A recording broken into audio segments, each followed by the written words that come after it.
Today, we will discuss the next part of the chapter Globalization.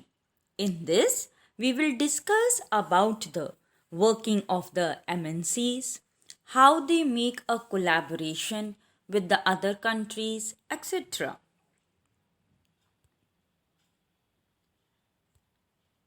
Here you can see the working of them. The first point, their goods and services are produced globally. What is the result? The production is organized in increasingly complex ways. Production is divided in small parts across the globe to gain advantage for their closeness to the markets of every country and can be easily produced there. Here you can see how the spreading production of Nokia mobile is done. The technology development is done in USA. Then the headquarters are at Finland. The hardware is taken from China and software by Microsoft in India and USA, and it is assembled in India and China. Now comes the role of the MNCs.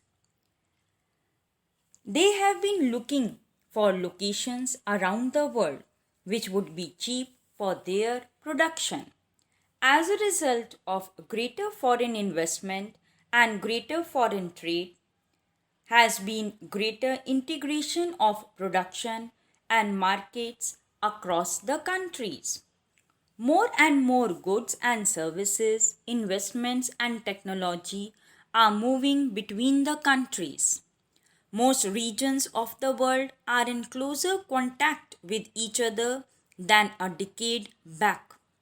Foreign investment in the countries has been rising, and also the foreign trade between the countries is also rising.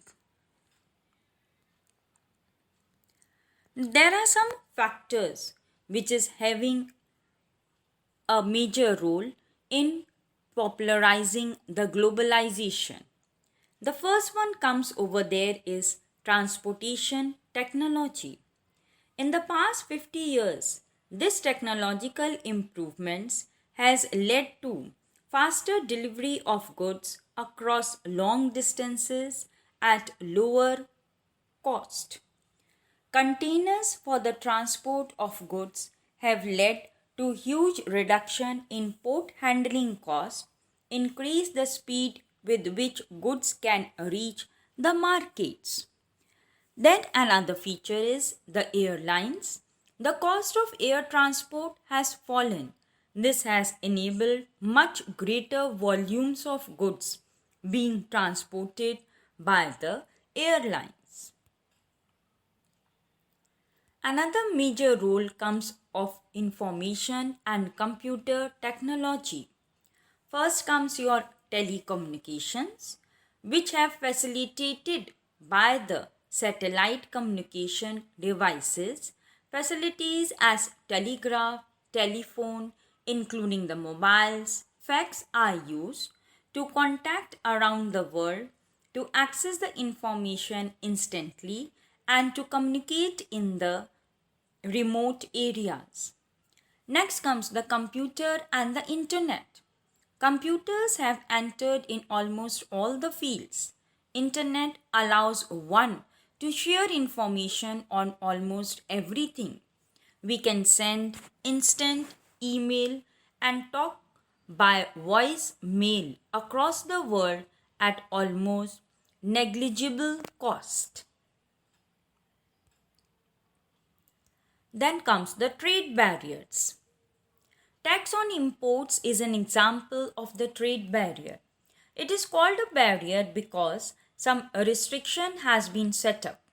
Governments can use barriers to increase or decrease, that means regulate, the foreign trade and to decide what kinds of goods and how much of each should come into the country.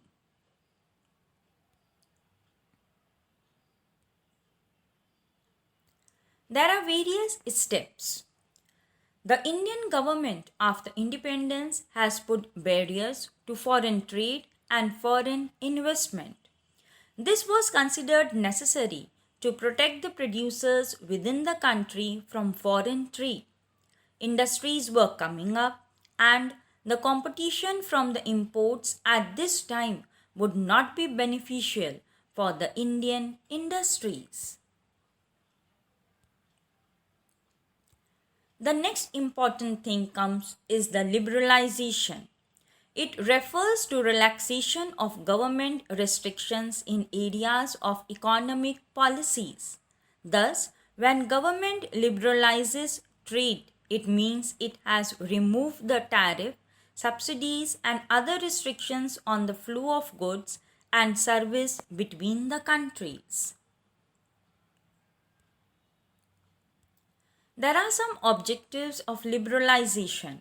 The first one, to raise internal competitiveness of industrial production. Second, to raise foreign investment and technology. Third, to reduce debt burden of the country. And fourth, to get an opportunity to export to developed countries and to import capital goods and machinery from them.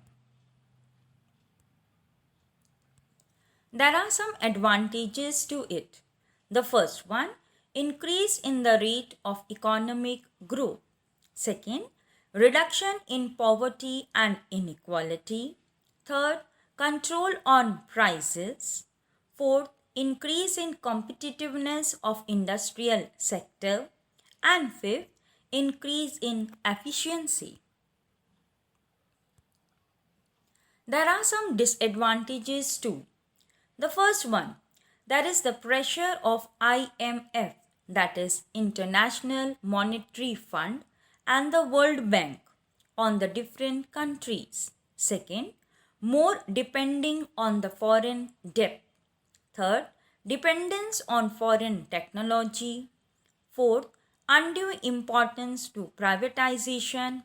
And fifth, the problem of unemployment.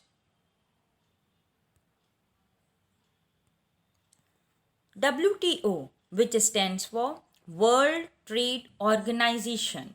Here you can see the symbol of it. The functions of the WTO are as follows. The first one, establishing rules for international trade.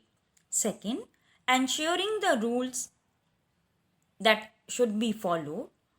Third, promoting removal of restrictions on trade barriers.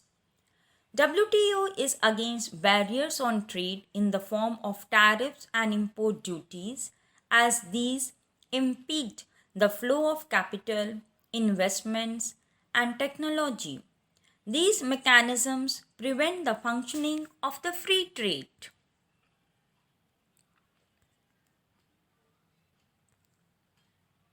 Thank you all.